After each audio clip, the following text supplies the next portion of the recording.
Good evening, everybody. Thank you for joining us tonight. Adequate notice of this meeting, as required by the Open Public Meetings Act, was provided through the posting, mailing, and filing of the annual notice of regularly scheduled meetings of the Town Council on December 13th, 2022. The notice was on that date posted on the bulletin board of the municipal building, provided to the Westfield Leader and the Star Ledger, and filed with the clerk of the town of Westfield. Ms. Losh, you may have a roll call. Mayor Brindle? Here. Councilmembers Hapgood? Farnley? Here. Agrippo? Here. Katz? Here. Mackey? Here. Contract? Here. Dardia? Here. Root? Here. Please rise for the invocation, which will be given by Councilman Root, and then remain standing for the salute to the flag. May we possess understanding tonight as we listen, creating space for kindness and dignity. May we use reason and impartiality as we deliberate. May we, as a community, show strength of conviction to our own principles, while also demonstrating tolerance for dissent, patience in disagreement, and inclusion for all viewpoints as we decide on outcomes that positively affect our community. Pledge allegiance to the flag of the United States of America and to the republic for which it stands, one nation, under God, indivisible, with liberty and justice for all.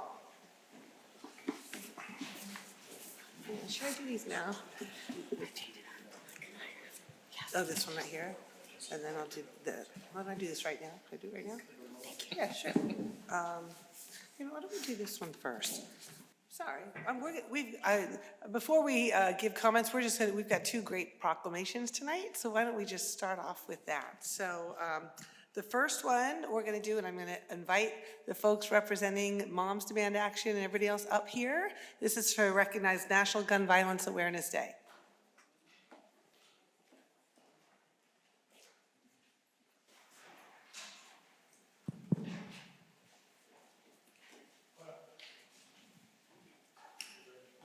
Thank you so much for being here. Hi there, how are you all? Hi, nice to meet you. Thank you so much for reaching out. So National Gun Violence Awareness Day is actually on June 2nd, but this is the meeting preceding that day, so we wanted to do this today on this very important day. So I'm going to read this proclamation, and then I don't know if you have any comments that you want to make. But I really appreciate all of you being here. I want my back to you. So this seems more important this year than ever, unfortunately. Whereas every day, more than 120 Americans are killed by gun violence and more than 200 are shot and wounded, with an average of more than 17,000 gun homicides every year. And whereas Americans are 26 times more likely to die by gun homicide than people in other high-income countries. And whereas New Jersey has 427 gun deaths every year, with a rate of 4.8 deaths per 100,000 people, a crisis that costs the state $5.3 billion each year, of which $168.9 million is paid by taxpayers. New Jersey has the 5th lowest rate of gun deaths in the U.S. And whereas cities and small towns across the nation, including Westfield, are working to end the senseless violence with evidence-based solutions. And whereas support for the Second Amendment rights of law-abiding citizens goes hand in hand with keeping guns away from people with dangerous histories. And whereas protecting public safety in our community is our highest responsibility, and our law enforcement officers, in partnership with local violence intervention activists and resources, know their communities best, are the most familiar with local criminal activity and how to address it, and are best positioned to understand how to keep our citizens safe. And whereas gun violence prevention is more important than ever, as we see an increase in firearm homicides and non-fatal shootings across the country, increased calls to domestic violence hotlines, and an increase in city gun violence. And whereas in January 2013, Hadea Pendleton was tragically shot and killed at age 15, and on June 2nd, 2023, to recognize her 26th birthday, people across the United States will recognize National Gun Violence Awareness Day and wear orange in tribute to Hadea Pendleton, other victims of gun violence, and the loved ones of these victims.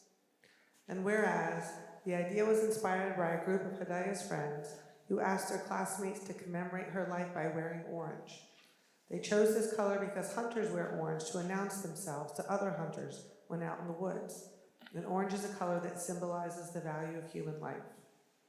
And whereas, anyone can join this campaign by pledging to wear orange on June 2nd, the first Friday in June 2023, to help raise awareness about gun violence, and by wearing orange, Americans will raise awareness about gun violence and honor the lives of gun violence victims and survivors.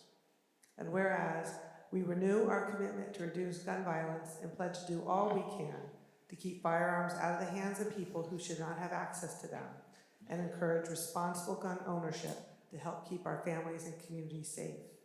Now therefore, I, Mayor Shelley Brindle, along with the members of the Town Council, declare June 2nd, 2023 as National Gun Violence Awareness Day in the town of Westfield, and in doing so, encourage all citizens to support efforts to prevent the tragic events of gun violence and to honor and value human lives.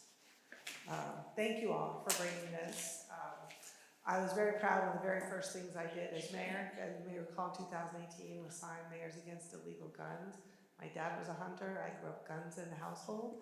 So used responsibly, locked up responsibly, and so forth. So thank you all for being the advocates that you are and for the mission to end gun violence. So I'm going to hand it over to you. Thank you very much. Thank you, Mayor Bridle, Town Council, for showing your commitment to preventing gun violence. It's an honor to represent Moms Demand Action in Union County with you all tonight. It saddens me to say that the statistic is that gun violence is the #1 killer of children and teens now. It has surpassed illnesses and it has surpassed car accidents as well. We are doing a disservice to our children when we don't allow ourselves to be free of ensuring that those who should not have guns are able to access them. Guns do not make us a safer nation. If that were the case, we'd be the safest nation in the world. And unfortunately, the American exceptionalism is just the opposite. Our gun violence prevention group is committed to instilling evidence-based solutions because there are ways to protect Second Amendment rights at the same time preventing gun violence. And we know what those solutions are. We just need to have the will as the nation to implement them effectively. And so Wear Orange is a time when we reflect on the survivors of gun violence and we raise awareness and education to those evidence-based solutions. So I ask you all to join us, show your support in committing prevention of gun violence. We are holding, Union County is holding an event on June 3rd, Saturday in Rahway River Park. It'll be a peace march and a family gathering where you could come learn more about some of the ways that you can help as an individual help prevent gun violence and show your support to those survivors as well. So I welcome and I invite the whole community to join us again. Thank you. Here, gather, let's get a picture. And crunch up a little bit here.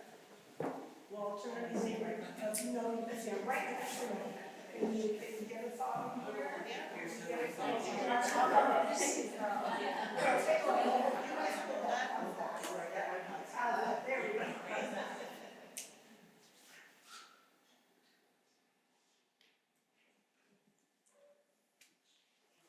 Thank you again. Thank you. Absolutely.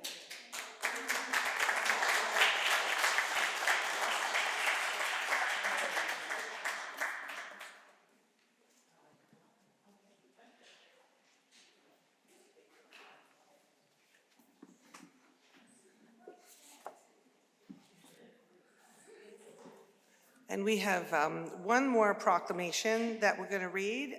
It's to declare May a Building Safety Month. And so this was, I think did this come from Frank Boso, our amazing head of our buildings department. So, whereas the town of Westfield is committed to recognizing that our growth and strength depends on the safety and essential roles our homes, buildings, and infrastructure play. both in everyday life and when disasters strike. And whereas our confidence in the resilience of these buildings that make up our community is achieved through the devotion of vigilant guardians, building safety and fire prevention officials, architects, engineers, builders, tradespeople, design professionals, laborers, plumbers, and others in the construction industry who work year-round to ensure the safe construction of buildings. And whereas these guardians are dedicated members of the International Code Council, a nonprofit that brings together local, state, territorial, tribal, and federal officials who are experts in the built environment to create and implement the highest quality codes to protect us in the buildings where we live, learn, work, and play. And whereas every May, the ICC sponsors Building Safety Month to remind the public about the critical role of our local code officials who assume us of safe, sustainable, and affordable buildings that are essential to our prosperity. And whereas the theme for Building Safety Month 2023, It Starts With You, encourages us all to raise awareness about building safety on a personal, local, and global scale. And whereas each year in observance of Building Safety Month, people all over the world are asked to consider the commitment to improve building safety, resilience, and economic investment at home and in the community, and to acknowledge the essential service provided to all of us by local and state building departments, fire prevention bureaus, and federal agencies in protecting lives and property.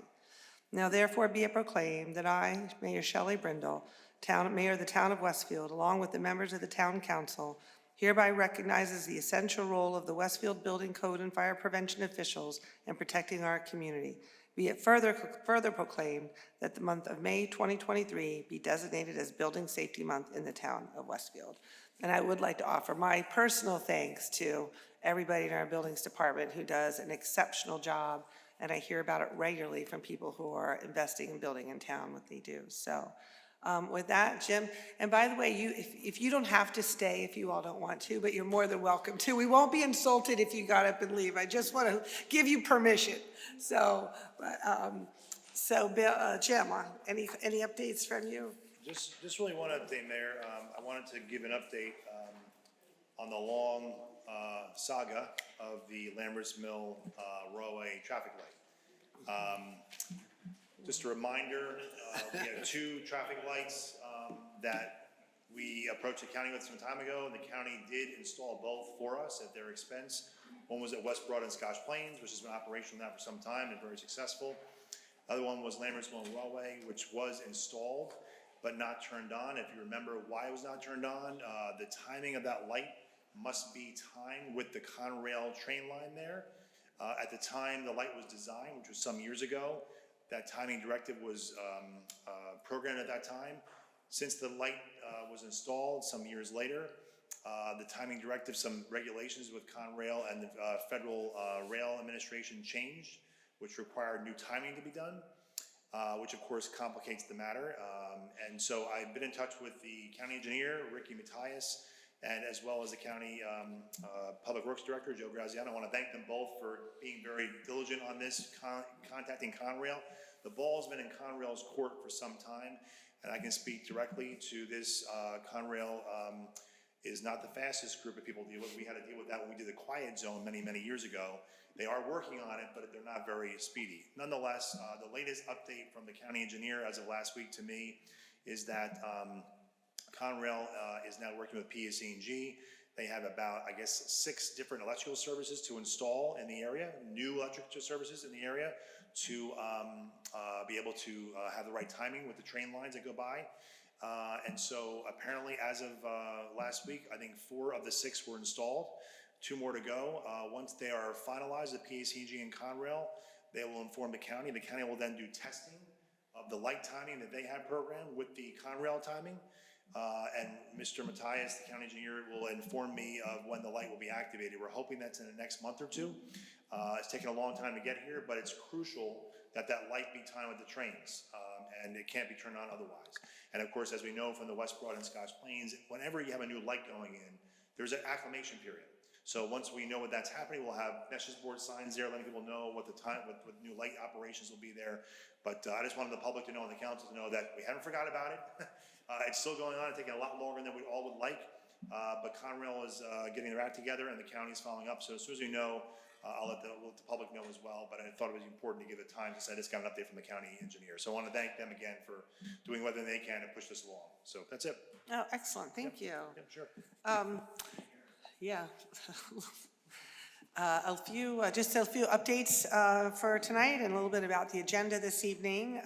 Thanks again who was here in person, and as a reminder, public comment is only accepted in person, and the replay is always available on Facebook, YouTube, and TV 36. I want to start by congratulating all the participants and volunteers in Sunday's Greta Run 5K to benefit Imagine, as well as Executive Director Lindsay Schambach and the race organizers. They had a record number of registrants. And I do want to give a special thanks to the Westfield Police Department, the Fire Department, the Rescue Squad, and the Public Works Department who ensured that this race went off without a hitch. They were all there. It was really an amazing, amazing community day. Of course, a beautiful day didn't hurt either.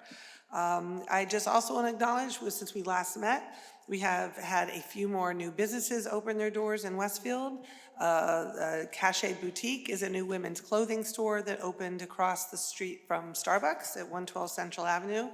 And the House of Wine on the old TD Bank location at 560 North Avenue. I stopped by today to welcome the owner. It's fabulous. And they're having a big grand opening in a couple weeks you'll hear more about, and the public is invited. And we're also looking forward to more food. The German donor kebab is opening up in the old Brummers location. Wonder is opening a restaurant in the former CVS, and Rumble Boxing is in the former Victoria's Secret, and that should be open in June as well. So very exciting times for all our businesses and our downtown. Today, Jim Gilday and I spent the day in Cranford, along with other mayors and administrators from across the area. It's the first of a two-day charrette on the Rahway River Basin Fluvial Flood Risk Management Feasibility Study, and I'm not going to say that twice. But it was really quite remarkable. It was an event that was hosted by the Army Corps of Engineers and the New Jersey Department of Environmental Protection. And today it also included like a 2-hour bus ride tour around the whole Rahway River Valley to understand and look at the pain points in these, I think it's 8 communities that are represented in this study. These are the flood-prone areas, and then the Army Corps of Engineers did a presentation to all of us. And then tomorrow, the Mayor's Council, there's going to be a presentation and an overview of problem areas, and they're really talking about areas of focus going forward. And as you may recall, Westfield was not originally included in this study. We were invited to join this Mayor's Coalition, and very importantly, have the Army Corps of Engineers study be included in that after they came to visit us at the Robertson's Branch Creek for a site visit last year. Which also included many of the neighbors who live in that area as well. I think Councilman Katz and Councilman Matt were both there, along, of course, with Jim Gilday. That area, that Robertson's Branch behind Edison School, continues to be our primary area of focus for inclusion in this study. What was amazing today, I think probably over 20 people from the Army Corps of Engineers. There were captains and commanders and everybody, and along with various members of the DEP, and all they did was reiterate the fact that their presence showed how committed and what a priority this project is for them, which is really terrific news. So the good news, lots of attention, hopefully resources to address a long-term issue with stormwater management and flooding along this Rahway River watershed. I have to say, when Jim and I watched the presentations from the other mayors, while of course we do have a problem area behind, certainly many in the Knollwood area would know, when you see Milburn and Rahway and Cranford present their issues and levies and the whole bit, it makes, it puts it all in perspective in terms of how bad our problems are. So, but it is great, and we're happy to be associated with this, and obviously very anxious to also help our neighbors as well. As just an update on this weekend, as the holiday weekend approaches, I want to remind everybody to come into town on Monday to join the Martin Wahlberg American Legion Post 3 to honor those who made the ultimate sacrifice for our freedom. The traditional remembrance ceremony will begin this year at 10 a.m. in Memorial Plaza, which is very important to remember. This is a later time than in previous years. So don't want people showing up at 9. It's at 10 o'clock. So you can sleep in an extra hour, drive back from the beach, join us for a parade. We're gonna march down East Broad Street, turn left on North Euclid and enter into Mindawaskan Park. It's not gonna march all the way down to Fairview. Same route that we did last year. And then there's gonna be a public gathering in Mindawaskan. I think they have music and food. The Westfield Police Department will escort all the participating veterans to Fairview Cemetery for the annual solemn service that is normally held there. And then hopefully people can go from Mindawaskan up to the American Legion, where they're going to be hosting their annual barbecue with music and entertainment from 2 to 5. But I do want to acknowledge that this year's Grand Marshal is Westfield resident and career war veteran Wally Lawrence Brown. Just I want to take the opportunity to give a little background on him. Wally attended McKinley and Roosevelt schools, followed by Westfield High School, and he was in the last year of the class that graduated from the Elm Street location in 1951, before he joined the Marine Corps, trained at Parris Island in South Carolina, and then was stationed in Camp Pendleton before transferring to Seoul, South Korea, where he served as administrative assistant to the commander in the General Fleet Marine Force, 1st Marine Division Pacific. After attending the Army School of Stenography in Indiana, he transferred back to Korea, which is where he completed his enlistment. And then on his return to the U.S., Wally took a job with the IRS and attended college in the evening. And then in 1958, he returned to Westfield and he worked for 6 years as a mailman before returning to the IRS as an internal tax auditor. He worked in that capacity and continued his education to eventually become the first African-American graduate of law enforcement from Rutgers, and was assigned as a special agent in the Criminal Investigation Division of the IRS in New Jersey before retiring in 2000. So he is a member of the Centennial Elks here in Westfield, and he has served as president of the Westfield Community Center, and he's presently serving as a trustee. And if you had gone to the Black History Month exhibit at the Center for Creativity at the Rialto, you will see that Wally was celebrated as the oldest living African-American from the first African-American family in the town of Westfield for the 1700s. So it's quite a history and quite a story, and hope everybody can be there on Monday to see and congratulate Wally. I do want to thank the members of the American Legion, and especially to the volunteers, notably Joe Mindak, Keith Gibbons, and Jim McDonald, who have really pulled this parade and commemoration together and have really dedicated many hours to this important tradition.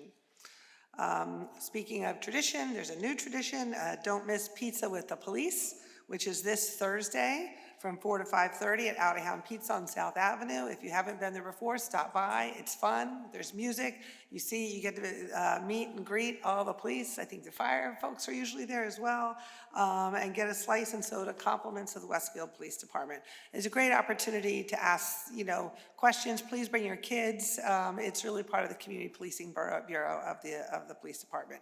And do want to thank Out of Hand Pizza for hosting, and hope to see you all there. Now, regarding the agenda for tonight, there are several items on the agenda, but 2 I just want to briefly highlight. The first is a resolution to award a contract for Mindawaskan Park fencing, which I'm going to actually have Councilwoman Root address, as she and Councilman Hapgood have been very involved in these ongoing discussions on behalf of Ward 1 residents who live near the park, as well as the Police Department and Recreation Commission. And this is also a component of the Public Safety Committee, which also Councilwoman Remily Root chairs. So with that, Councilwoman Root, I'm going to hand it over to you. Okay, thank you, Mayor. The installation of the renovated Mindawaskan Playground in 2018 has been very popular with families, but the larger play equipment also changed the sightlines in the playground, making it more difficult for parents and caregivers to keep their eyes on their children. Many have raised concerns about children potentially running into the street or wading into the stream. Tonight's resolution to add a fence around Mindawaskan Park Playground was initially recommended in the Strategic Parks Plan and subsequently requested by many parents who use the playground regularly. However, it was not feasible until we completed the Mindawaskan Stream Cleaning Project, as the equipment necessary for that project required unobstructed access to the area. Since that time, Councilwoman Hapgood and myself, along with Town Administrator Jim Gilday and Chief Badaloro, have met with some of the neighbors who live across from the park to discuss various park issues. including security concerns related to ongoing nighttime teenage gatherings in the park. Chief Battleoro also suggested a fence would be very helpful with enforcing security measures. So as part of these discussions, the proposal for the decorative, very tasteful fence was agreed upon, which will fully enclose the playground with gated access, and we are now able to move forward with the safety improvement for everyone's enjoyment of the playground. We hope to have the fence installed this summer, and we will continue to provide updates as this timing is finalized. So that's it. Thank you, Councilwoman. Yeah. And then finally tonight, we have a public hearing and an ordinance on second reading to approve a bond issuance of $11.8 million for the Edison Fields project. And I just want to give a little bit more context and background for that. As I mentioned at our last meeting, this project was timed to strategically coincide with the incoming pilot revenues anticipated from the Westfield Crossing project, expected to yield about $20 million over the 30-year developer agreement, which will fund the majority of the projected cost, thereby mitigating the burden on taxpayers. The $11.8 million bonds being authorized tonight is more than the anticipated final project cost, and that's to ensure maximum financial flexibility so that we can have the options to consider the most environmentally sensitive materials and adequate screening landscaping for the neighbors. We also anticipate receiving some funding from grants and sponsorships, could also contribute to lowering the cost on us. Any unused authorized funds will be repealed and not bonded, which can then be redirected to future uses, in this case, supporting concurrent grass field initiatives. And as I also mentioned at the last council meeting, to support that effort, we are dedicating the incremental $300,000 Westfield Crossing developer contribution to the Park Improvement Fund to support a grass field plan that will include the simultaneous assessment and implementation of designated grass playing fields and all that it would require to ensure they remain safe and well-maintained for our sports teams. And I do want to give, once again, a hats off to Councilman Contract, who has been very much adamant and advocating for that. It's important to note, though, which was reaffirmed by Jim and I in our presence today in Cranford, that this project is as much a stormwater management project as it is a recreation project. And it is being designed to meet New Jersey's newest state standards, which will significantly improve stormwater runoff for this neighborhood that seems flooding from the Robinson's branch of the Raritan River. Improvements that would not be possible by maintaining the existing grass fields. To receive the approval of the New Jersey Department of Environmental Protection, stormwater runoff must be improved from current conditions and meet the state's most updated flood protection requirements, or this project cannot move forward. So in terms of next steps, we plan to award a contract in an upcoming council meeting to T&M Associates for the design and project management work, and I know Councilman Katz spoke at length about that in the last meeting. It was a firm that was chosen by the Project Review Committee after a public RFP that resulted in a rigorous interview process of 7 firms. And we anticipate their work to be completed in the fall, at which time we will then seek to hire a construction firm in anticipation of shovels in the ground late spring, early summer of next year in coordination with the Board of Education. 3 years after the Strategic Parks Plan was adopted, and after receiving significant input from numerous professionals and most importantly, feedback from the community, I'm thrilled that this council is acting on the recommendations of our Recreation Commission to deliver an innovative solution that finally addresses the increasingly dire field shortage that has challenged our community for decades. This project is a benefit to our student athletes, a win for town sports leagues, and an opportunity to improve the neighborhood stormwater infrastructure that would otherwise not be possible. I am personally most excited that this project provides the opportunity to support the expansion of girls' sports, such as field hockey and flag football. I do want to thank the members of the Board of Ed and school and administration officials for their support and partnership and what I hope will be the first of many shared service collaborations. I'd also like to thank the members of this town council for their rigor and diligence in reviewing this project, the Edison neighbors who have respectfully and thoughtfully shared their concerns and suggestions, which has yielded a better outcome. The Recreation Commission for their advocacy and support, especially Chair Jen Gilman and Vice Chair Russ Howell, the Recreation Commission Liaison Councilman Scott Katz, Recreation Director Megan Schaefer, and always and very importantly, Town Administrator Jim Gilday for their significant efforts and commitment over the past 2 years to make this project possible. So with that, let's get to work on tonight's agenda. Yeah, sure. I just wanted to acknowledge around the traffic circle, the new banners are up for the veterans. Oh. And this represents the first batch of veterans that were submitted by family members and sponsored. And I'm happy to say that our Grand Marshal has his own banner, so make sure you look for it at the circle. Oh, we'll have to take pictures and share that. Thank you for sharing that, Councilwoman. Okay, so moving to tonight's agenda. Ms. Lashy, are there any advertised hearings? Yes, Mayor, we have an advertised hearing tonight for special ordinance number 2023-03, a bond ordinance to authorize the undertaking of the Edison School Multipurpose Fields Project in, by, and for the town of Westfield in the county of Union, state of New Jersey, to appropriate the sum of $11,800,000 to pay the cost thereof, to make a down payment, to authorize the issuance of bonds to finance such appropriation, and provide for the issuance of bond anticipation notes in anticipation of the issuance of such bonds. Anyone wishing to be heard on special ordinance number 2023-03, please come to the microphone, state your name and address for the record.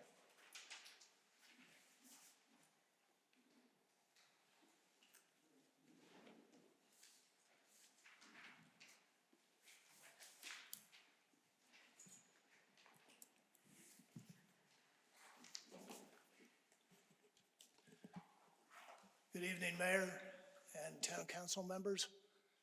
Tim Eaton, 762 Knollwood Terrace. Before voting on the $11.8 million bond ordinance, I wanted to recap the 12 reasons for no artificial turf and no tower lights at Edison Field, which I presented to the Town Council last August. Number one, artificial turf fields contain carcinogens, toxins, and pollutants known to cause cancer, thyroid disease, asthma, lung ailments, liver damage, and other diseases. This is not safe for our children and students. Even with substitute infills, there are dangerous chemicals in the plastic turf. Number two, artificial turf migrates into and pollutes the environment and neighborhoods nearby. The creek adjacent to the field makes things worse with the migration of pollutants downstream. Natural grass fields keep the soil and water clean. Number three, natural grass fields with a professional field manager will last longer than artificial turf.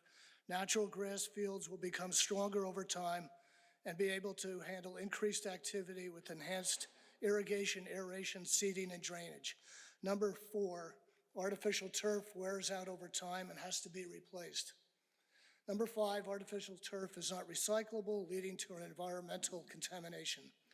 Number six, artificial turf produces more non-contact injuries, including knee and ankle damage, skin burns, and abrasions. The NFL Players Association is against artificial turf. Other professional teams are now raising concerns as well. Number seven, artificial turf kills everything underneath it, making it impossible to restore the original environment. Number eight, artificial turf contains certain chemicals which do not metabolize, but rather accumulate in the human body over time, leading to dangerous health outcomes. Number nine, natural grass fields help to reduce climate change through absorbing carbon dioxide and releasing oxygen. Number 10, natural grass fields are cooler in hot weather than artificial turf. Higher temperatures with artificial turf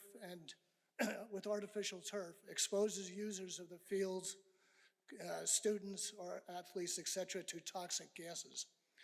Number 11, tower lights are intrusive and create more games and practice at night. This will generate more noise, traffic, and parking issues in surrounding neighborhoods. The area will be less safe, ruining our neighborhoods. Quality of life and home values will be adversely impacted. Neighborhoods will be commercialized. And number 12, natural grass fields are consistent with Westfield's green theme, complementing the beautiful neighborhoods, parks, and gardens in the town. I believe none of you would want artificial turf installed in your yard or in your neighbor's yard. But that's exactly what is happening with the Edison Field plan you voted for late last year. Why should the students of the Edison School, other users of the field, and surrounding neighborhoods be subjected to these health, safety, and quality of life issues we've raised, when this would not be accepted by you in your yards or neighborhoods, especially when there is a better alternative with natural organic grass and no need for lights at night. Please vote no on the bond ordinance for the Edison Field.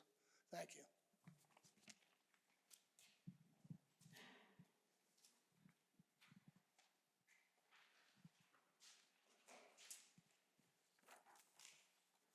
Jean Lemberg, 528 Grove Street.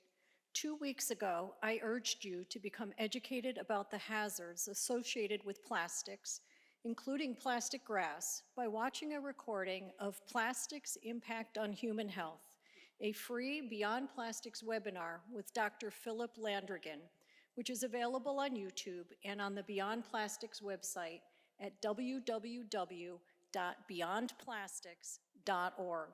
Some of the points that Dr. Landrigan covered are as follows. The planetary health concept. Planetary health is studied to understand how the damage that we humans do to the planet comes back to damage us and all of you. All plastics are composed of a polymer, which is a carbon-based backbone plus thousands of chemical additives that provide the plastic product with various properties. Some of these chemical additives are found in plastic grass, including dyes, plasticizers, stabilizers, flame retardants, water repellents, and ultraviolet blockers. Many of these additives are highly toxic, and for the most part, they have not been properly tested for toxicity before they were brought to market, because chemical regulations are very lax in most countries.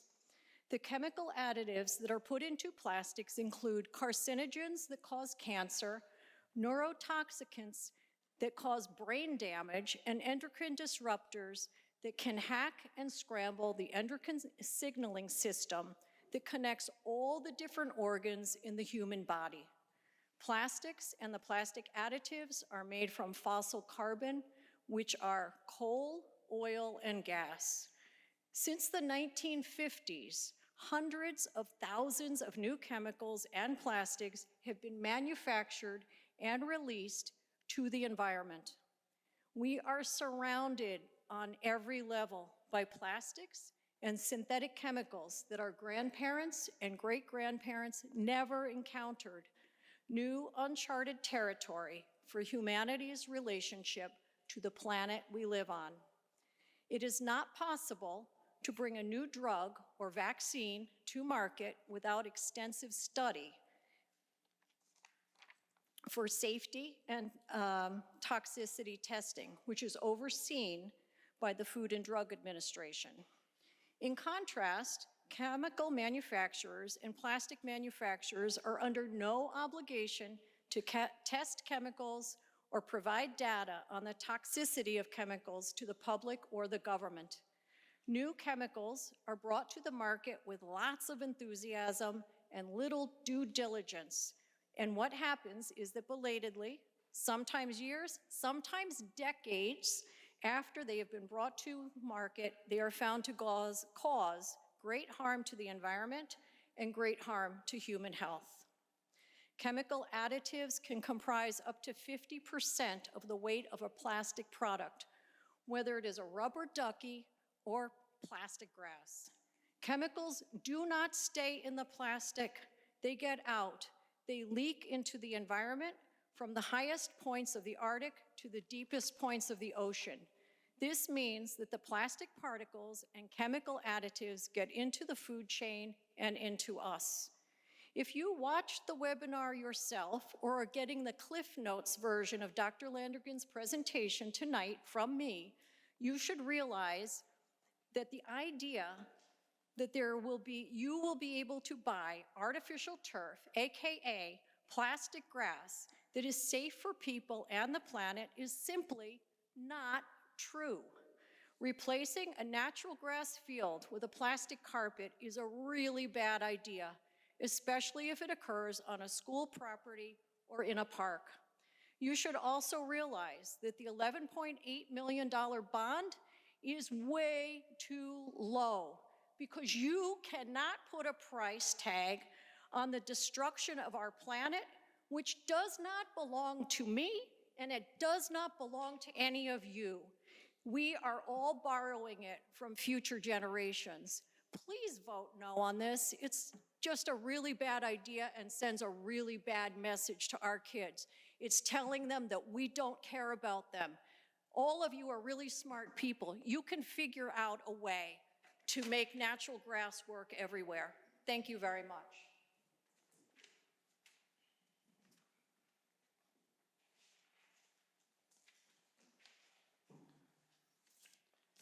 Greg Lemberg, 528 Grove Street. I don't really have the time at the mic to address all the comments that the mayor made about this project, but there's one that I can't let go, and that is the improvement to the stormwater runoff from the Edison Field that this project will bring. It's true, drainage and retention basins will absolutely help to mitigate the runoff of the field. However, drainage systems and retention basins work the same whether they're underneath grass or plastic. So let's not kid ourselves about whether or not the Edison Field could be improved from a drainage point of view without plastic, okay? That's not what I was here to talk about. But the New Jersey DEP's Green Acres mission is to preserve and enhance New Jersey's natural environment. That's a clip out of the total statement. The single-use plastic bag ban implemented a year ago in New Jersey was meant to reduce plastic pollution in the state, consistent with the NJDEP's mission.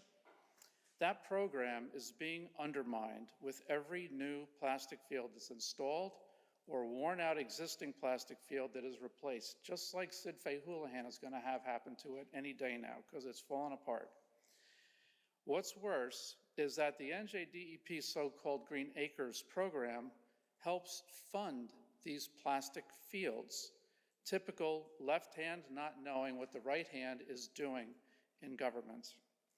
This was not lost on the New Jersey Sierra Club, who called for the NJDEP to stop funding these fields just 2 weeks ago. But before you say to yourself, then I guess plastic grass must be safe if Green Acres program is funding it, here's what Governor Murphy had to say earlier this month when asked about artificial turf. Quote, "You'd much rather have natural grass. It's better for the environment and better for the kids." He went on to say that artificial turf fields, quote, "are not as good for our kids, not as good for our environment. In fact, they are bad for the environment." That's the governor of New Jersey talking. I wrote to the governor's office after hearing this interview and pointed out the issues with plastic grass fields, which you all have heard us talk about for nearly 2 years, and the Dilbert cartoon-like flawed logic with the NJDEP funding proliferation of plastic pollution. Unsurprisingly, I have not received feedback so far.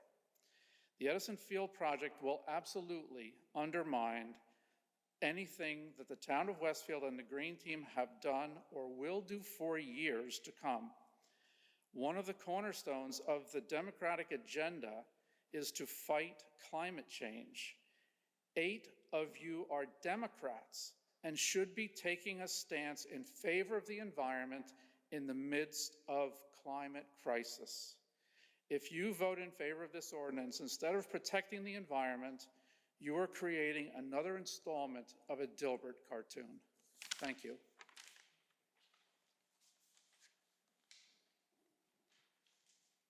Seeing no further comments, Mayor, you may close the hearing.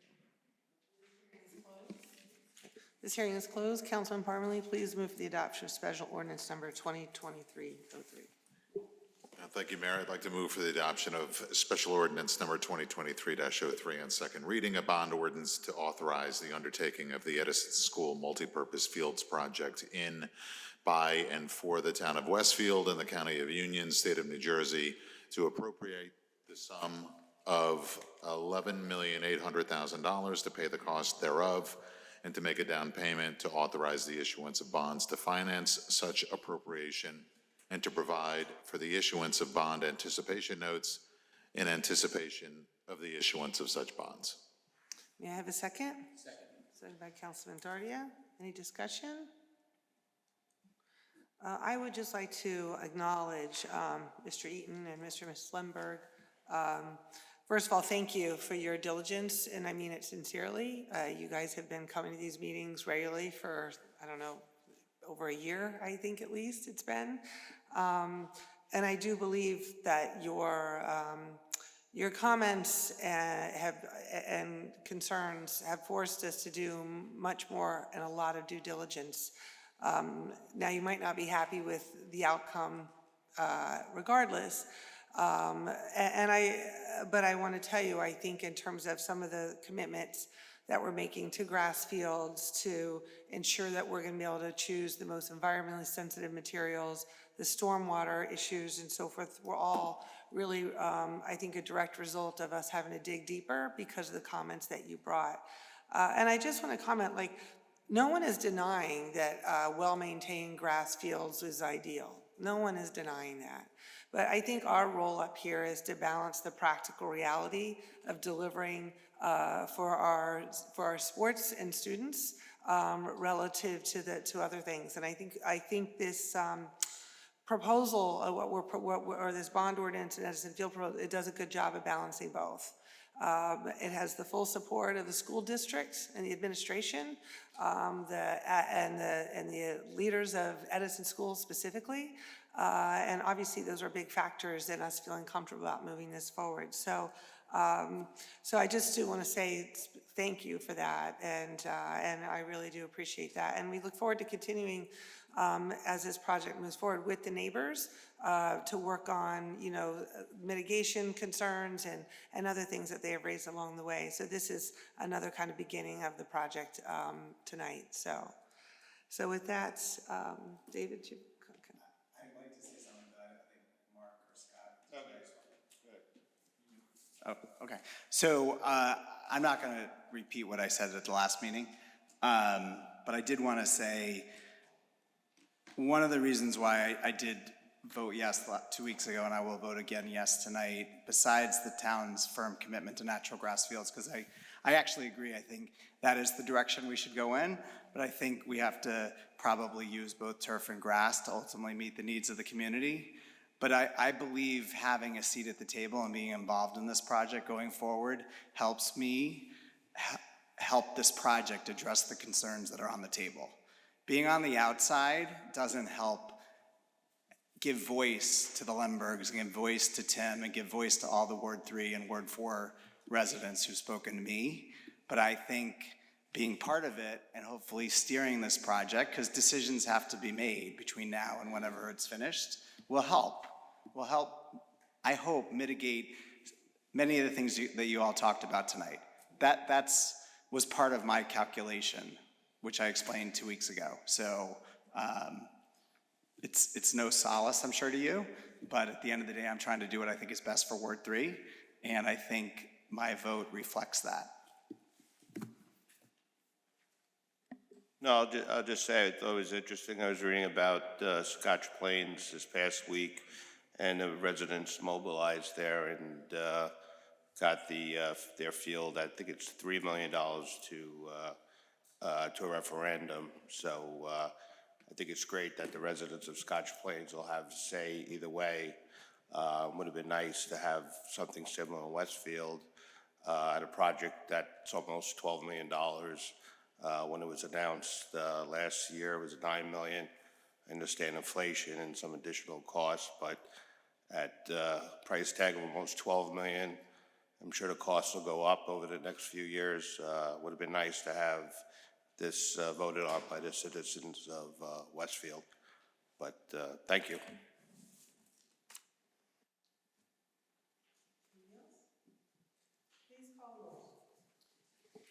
Councilman Parma? Yes. Councilman LaGripa? No. Councilman Katz? Yes. Councilman Mackey? Yes. Councilman Contract? Yes. Councilman Daria? Yes. Councilwoman Root? Yes. Mayor Brindle? Yes. May I have a motion to approve the minutes from the Town Council Conference and regular meetings of May 9th, 2023? Second? Second. Seconded by Councilor Grippo. Any discussion? All in favor? Opposed? This motion is carried. Now it's time for open discussion by citizens. Anyone may come up to the microphone and speak to the council on any subject on which we have jurisdiction. Please state your name and address for the record and limit your comments to 5 minutes.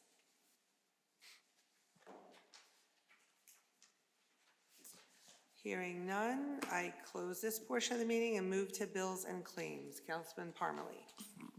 Thank you, Mayor. I'd like to move bills and claims in the amount of $673,797.16. May I have a second? Second by Councilman Contract.